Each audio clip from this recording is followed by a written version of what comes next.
다 함께 찬송가 545장을 찬양하시겠습니다.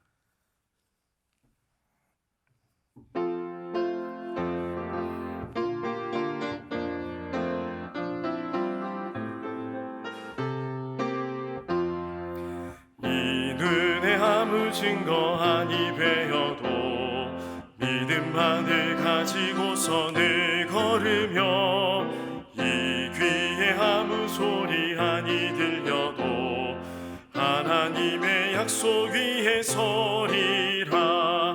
걸어가세 믿음 위에 서서 나가세 의심 버리고 걸어가세 믿음 위에 서서 눈과 귀에 아무 증거 없어도 이 눈이 보기에는 어떠하든지 이미 얻은 증거대로 늘 믿으며 이 맘에 의심 없이 살아갈 때에 우리 소원 주 안에서 이루리. 걸어가세 믿음 위에 서서 나가세 의심 버리고 걸어가세 믿음 위에 서서 눈과 귀에 아무 증거 없어도 주님의 거룩함을 두고 맹세한 주 하나님 아버지는 참 미쁘다. 그 귀한 모든 약속 믿는 자에게 능치 못할 무슨 일이 있을까. 걸어가세 믿음 위에 서서 나가세 의심 버리고 걸어가세 믿음 위에 서서 눈과 귀에 아무 증거 없어도. 아멘. 이 시간 우리 함께 기도할 때 먼저 우리를 이 새벽에 불러주시고 깨워주신 하나님께 감사의 기도를 드리겠습니다. 하나님 주신 건강이 있기에, 하나님 주신 믿음이 있기에 우리가 이 자리에 있음을 알고 감사의 기도를 먼저 올려드리겠습니다. 두 번째로 교회를 위해서 기도하실 때 우리 교회에 속해 있는 모든 부서와 지체들이 하나님의 영광을 위해 한마음 한뜻으로 달려갈 수 있는 한 마음을, 한 사랑을 허락해달라고 기도해 주시기 바랍니다. 또 교회를 이끄시는 우리 박규성 위임 목사님의 영육간의 강건함을 위해 특별히 건강을 위해서 기도해 주시기 바랍니다. 마지막으로 오늘 저녁에 있을 금요 기도회를 위해서 기도하실 때 기도의 불씨가 붙고 기도의 제단이 수축되며 하나님의 영광이 드러나는 시간이 될 수 있도록 온 성도가 하나님 앞에 함께 나아가는 기도의 시간이 될 수 있도록 함께 기도해 주시기 바랍니다. 다 함께 합심해서 기도하겠습니다.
좋으신 하나님, 좋으신 하나님, 참 좋으신 나의 하나님.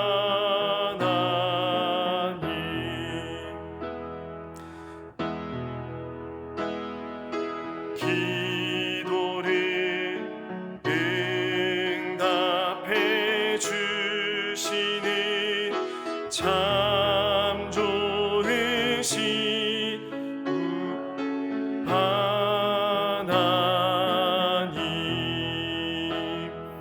한없는 은혜를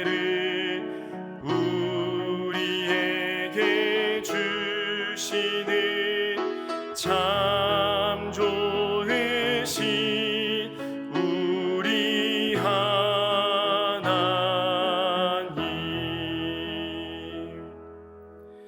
오늘 하나님께서 우리에게 주시는 말씀은 마가복음 1장 1절 한 절 말씀입니다. 마가복음 1장 1절 말씀을 다 함께 한 목소리로 합독하겠습니다. 하나님의 아들 예수 그리스도의 복음의 시작이라. 아멘. 네, 영어 속담 중에 The beginning is always today라는 영어 속담이 있습니다. 우리말로 바꾸면 시작이 반이다, 천리길도 한 걸음부터 정도의 의미가 있는 영어 속담입니다. 운동이나 다이어트를 하신 분들은 다 아시겠지만 일단 시작이 정말 중요합니다. 마음을 먹고 끝나는 것과 실제로 행동으로 옮기는 것은 하늘과 땅 차이입니다. 일단 체육관에 등록하는 일 자체가 보통 일이 아닙니다. 청년들이 이런 얘기를 하더라고요. 체육관 공기만 마셔도 살이 빠지는 것 같습니다 라는 이야기를 합니다. 그만큼 등록하는 것 자체가 어렵습니다. 마음은 먹는데 행동으로 옮겨지는 일이 쉽지가 않습니다. 그래서 이런 얘기들을 서로 하더라고요. 너는 등록만 하고 안 가냐? 너는 기부천사니? 라고 서로 핀잔을 주고 받을 때도 있습니다. 저는 개인적으로 일단 체육관에 등록하는 일 자체가 귀하고 복된 일이라고 생각합니다. 일단 시작하는 것도 대단한 일이지만 어떤 마음가짐으로 시작하는가는 더 중요한 것 같습니다. 시작하는 마음가짐에 따라서 그 일이 계속될지 혹은 금방 중단될지 어느 정도 예상해 볼 수 있습니다. 한번 해볼까? 그래 뭐 해보고 안 되면 말지라는 마음으로 시작하는 것과 이 일을 내가 반드시 해내리라, 완성하리라, 끝까지 해봐야지라고 결단하고 시작하는 것은 그 결과를 어느 정도 짐작해 볼 수 있습니다. 공부를 시작할 때도, 또 운동을 시작할 때도, 음악을 시작하고 그림을 시작하고 사업을 시작할 때도 어떤 마음가짐으로 어떻게 시작하는가 정말 중요합니다.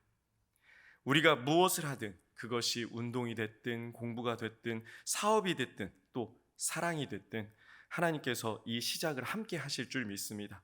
그리고 이 모든 과정 가운데 하나님 우리와 반드시 함께 하실 줄 믿습니다. 믿고 이 마음으로 시작한다면 우리의 인생의 모든 과정도 또 결과도 은혜로 가득할 줄 믿습니다. 하나님 우리와 함께 하십니다. 임마누엘이라고 하죠. 하나님 우리와 함께 하십니다. 그런데 우리가 살다 보면 우리에게 이 임마누엘의 삶을 증명해야 되는 순간도 찾아옵니다. 보디발의 집에서 종으로 요셉이 있을 때 보디발이 하나님께서 요셉과 함께 하는 것을 봤습니다. 느꼈겠죠. 그래서 종으로 있는 이 요셉에게 자신의 집의 일에 총무 일을 시킵니다. 어떻게 종에게 이런 엄청난 일을 시킬 수 있었을까요? 보디발이 요셉이 어떤 사람인지를 본 것이 먼저가 아니었고 하나님이 요셉과 함께하는 것을 본 것이 먼저였습니다. 감옥에 있을 때도 마찬가지였습니다. 감옥을 지키던 간수장이 하나님께서 요셉과 함께 있는 걸 봤습니다. 그래서 죄수들을 관리하는 일을 죄수였던 요셉에게 맡겼습니다. 어떻게 이런 일이 가능할 수 있었을까요? 하나님께서 요셉과 항상 함께 하셨던 것처럼 요셉도 항상 하나님과 함께 있었습니다. 요셉은 그의 의로운 삶을 통해 하나님이 나와 함께 하심을 모두에게 전했습니다. 드러냈습니다. 증명해냈습니다. 하나님께서 우리와 함께 하심을 보여주시기 위해 이렇게 승리교회 공동체를 또 동역자들을 만나게 하신 줄 믿습니다. 우리도 서로의 삶 속에서 임마누엘 되신 하나님을 하나님 나와 함께 하심을 보여주며 살아야 됩니다. 서로에게 보여주는 삶이 전부가 아닙니다. 그러나 보여주며 사는 것은 우리 믿음의 사람들에게 맡겨진 의무이자 하나님이 부탁하신 일입니다. 하나님께서는 하나님의 일을 하실 때 특별하게 또 초자연적인 현상으로 일하실 때도 있지만 가장 많이 일하시는 방법은 사람을 통해서 일하시는 것입니다. 특별히 오늘 마가복음에서 예수님의 구속 사역의 시작을 위해서 이 시작을 준비하는 다른 사람을 소개합니다. 하나님께서 그냥 보여주시고 들려주시고 공중에 나타나셔서 시작하고 시작하시면 더 의미가 있고 더 힘이 있지 않을까요? 그러나 우리 하나님 그렇게 일하시지 않으십니다. 세례 요한이라는 사람을 통해 일을 하십니다. 요한의 출생에 대한 자세한 기록은 오늘 본문인 마가복음이 아니라 누가복음에 자세히 기록이 되어 있습니다. 세례 요한은 당시 명망 높은 제사장 가문에서 태어났습니다. 여러분도 잘 아시는 사가랴라는 제사장의 아들로 태어났죠. 사가랴와 엘리사벳은 오랫동안 자녀가 없었습니다. 아주 오랫동안 기도했겠죠. 그러나 포기했습니다. 나이가 너무 많아서 태의 문이 닫혔기 때문입니다. 그런데 이 포기한 가운데, 태의 문이 닫힌 가운데 가능성이 전혀 없는 상황 속에서 요한이 태어났으니 기적도 이런 기적이 없었습니다. 모든 사람이 놀랐습니다. 세례 요한의 출생 자체가 기적이었고 살아계신 하나님이 우리와 함께 하신다는 증거였습니다. 기적이었습니다. 또 세례 요한이 태어나는 과정에서 사가랴가 말을 잃었다가 다시 되찾는 일이 있었습니다. 이 일 때문에 예루살렘의 수많은 사람들이 세례 요한의 탄생 자체도 신비하지만 사가랴가 겪었던 일 때문에 더 신비하고 더 기이한 일로 여기게 됐습니다. 금수저 집안에서 기적처럼 태어난 세례 요한, 어떤가요? 앞길이 창창할 것 같죠? 기대가 됩니다. 그런데 이 세례 요한이 광야로 갑니다. 주의 길을, 예수님의 길을 예비하기 위해서 광야로 갔습니다. 마가복음 1장 2절과 3절 말씀을 다 함께 한 목소리로 합독하겠습니다. 선지자 이사야의 글을 보라. 내가 내 사자를 내 앞에 보내노니 그가 내 길을 준비하리라. 광야에 외치는 자의 소리가 있어 이르되 너희는 주의 길을 준비하라. 그의 오실 길을 곧게 하라. 기록된 것과 같이. 이미 이사야서에서 기록된 일을 하나님께서 세례 요한을 통해서 이루어 주셨습니다. 그런데 이 일이 마냥 행복한 일은 아닌 것 같습니다. 내가 누군가의 일을 준비하는 발판, 디딤판이 된다는 것 썩 기분 좋은 일은 아닙니다. 모두가 주인공이 되고 싶지 조연이 되고 싶지는 않습니다. 내 인생의 주인공은 나입니다. 나라고 생각합니다. 나를 위해 먹고, 나를 위해 자고, 나를 위해 살아갑니다. 다 그렇게 살아갑니다. 세례 요한이 광야로 가는 과정이 성경 어디에도 기록되어 있지는 않습니다. 그런데 세례 요한의 심정을 충분히 예상해 볼 수 있습니다. 부잣집 도련님으로 태어났습니다. 부모님이 노년에 어렵게 얻은 귀한 아들입니다. 독자입니다. 하나밖에 없습니다. 제사장 사가랴 가문의 이 뒤를 이을 유일한 아들이었습니다. 이런 아들을 광야로 내몰아야 했던 사가랴와 엘리사벳의 심정을, 또 광야로 가야 했던 세례 요한의 심정을 도저히 생각해 볼 수는 없습니다. 상상도 되지 않습니다. 그러나 이들은 이 일에 주저하지 않았습니다. 고민하지 않았습니다. 그래서 성경에서 기록도 하지 않습니다. 그냥 광야로 갔습니다. 사가랴와 엘리사벳은 세례 요한이 어린 시절부터 네가 어떻게 태어났고 앞으로 어떤 일을 해야 될지를 요한에게 자세히 알려줬습니다. 가르쳤습니다. 요한에게 어떤 사명이 있는지, 어떤 소명이 있는지 매일매일 이야기했을 것입니다.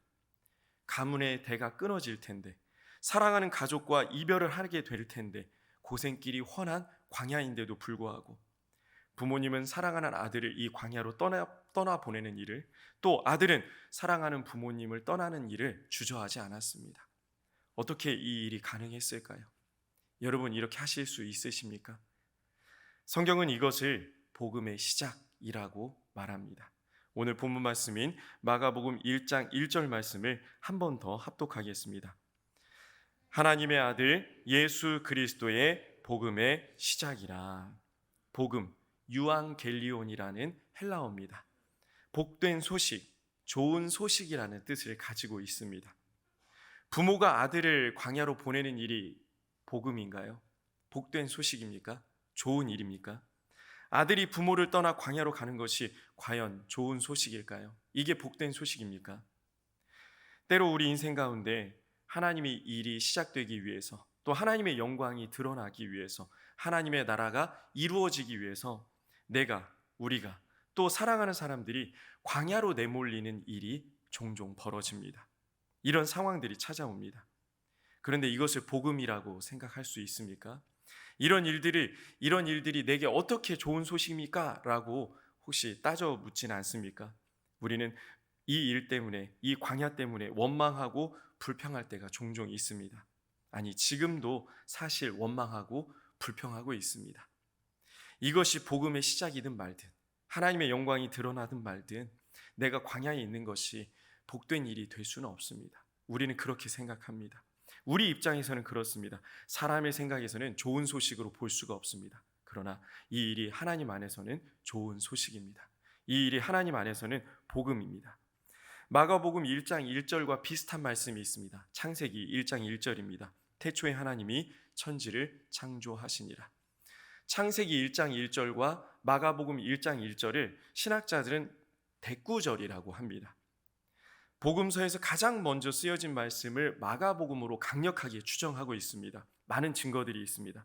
신약의 시작임을 알리는 말씀이지만 말씀을 묵상하면 묵상할수록 마가복음 1장 1절이 끝나자마자 세례 요한이 말씀에 기록된 것은 마가가 의도적으로 기록했다라고 생각해 볼 수밖에 없습니다. 마가는 세례 요한을 강조하기 위해서 이렇게 바로 복음의 시작이다라고 말씀을 기록하자마자 세례 요한을 언급을 한 것 같습니다. 마가복음은 사복음서 중에 가장 짧습니다. 16장 말씀입니다.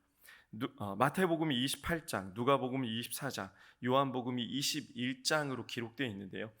예수님의 사역을 중심으로 그 일어난 일들을 각자 저자들이 감정, 느낌, 체험 등을 바탕으로 아주 자세하게 기록을 합니다. 그런데 마가복음을 읽어보시면 조금 건조하다라는 생각이 드실 겁니다. 복음서에 다큐멘터리라는 별칭이 있습니다. 조금은 건조하고 담백하게 기록이 되어 있습니다. 사건들을 나열식으로 기록했기 때문입니다. 마가 자신의 생각과 또 감정은 거의 배제해서 기록을 합니다.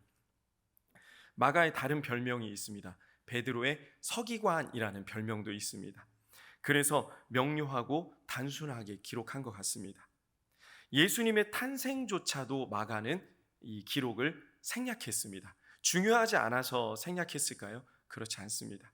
마가복음을 시작하면서 가장 먼저 언급한 세례 요한을 더 강조하려고 이렇게 기록을 했던 것 같습니다. 의도적으로 기록을 이렇게 했던 것 같습니다. 그리고 이 이후에 기록될 수많은 말씀들이 있을 텐데 그 말씀들의 이 복음서에 다른 복음서들에서 예수님의 탄생을 다룰 것을 믿지 않았을까라고 추측을 해봅니다. 이 마가가 예수님의 탄생의 기록조차도 생략했던 마가가 가장 먼저 언급했던 세례 요한, 광야에서 외치는 자의 소리였습니다. 사랑하는 승리교회 성도 여러분, 지금까지 광야 같은 인생을 살아오시느라 참 수고 많으셨습니다. 그런데 앞으로 우리는 계속해서 이 광야 같은 인생을 살아가야 합니다. 우리가 사는 날 동안 이 광야를 벗어나지 못할 것 같습니다. 우리 인생이 광야 학교입니다. 우리는 인생의 광야길을 걸으며 때로는 꽃길을 찾습니다. 그리고 꽃길이 없어서 한숨을 짓습니다. 꽃길을 걷는 것이 우리 인생의 목표입니까? 우리 삶의 이유가 꽃길을 걷는 것인가요? 광야의 길을 걸을지라도 하나님과 동행하는 것이 이 길이 복된 길임을 우리는 입술로는 선포합니다. 그리고 그렇게 기도하고 권면하지요. 그런데 정작 눈앞에 있는 광야의 길에, 인생의 광야에서 언제까지 이 광야를 원망과 불평으로 가득 채우면서 살 수는 없습니다. 2026년이 시작되고 벌써 5월입니다. 5월도 이제 거의 끝이 나갑니다. 거의 1년의 절반이 지나가는 시간입니다. 올해도 살아보니까 별거 없구나라고 혹시 생각하고 계십니까? 작년에도 힘들었는데 올해는 더 힘들구나. 올해도 달라질 게 없구나. 푸념과 아쉬움, 섭섭함으로 마음을 혹시 채우고 계시지는 않습니까? 그러나 이 광야 같은 인생길에 하나님 동행하시면, 하나님 함께 하시면 이 광야조차도 은혜가 될 줄 믿습니다. 이 광야조차도 기쁨이 될 줄 믿습니다.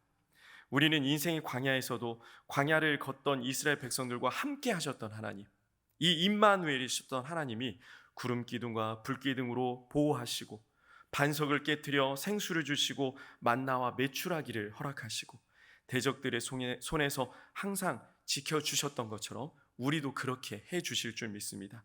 우리와도 그렇게 함께 하실 줄 믿습니다. 광야가 복음입니다. 광야가 기쁨입니다.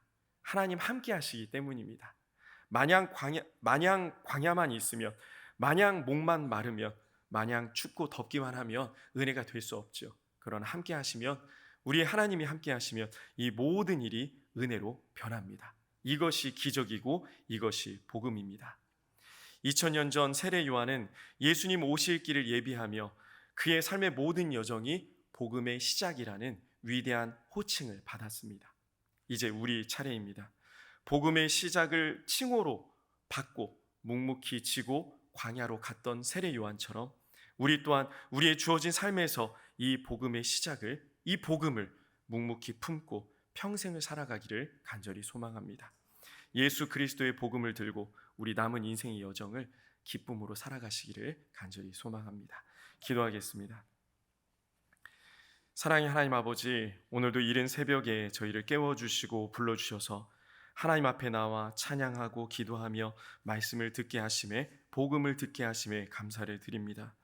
비록 광야 같은 인생을 걸어갈지라도 우리가 걸어가는 이 모든 걸음이 하나님 안에서 결코 헛된 걸음이 아님을 아오니 우리의 모든 걸음을 복음을 위해, 하나님의 영광을 위해 사용해 주시옵소서.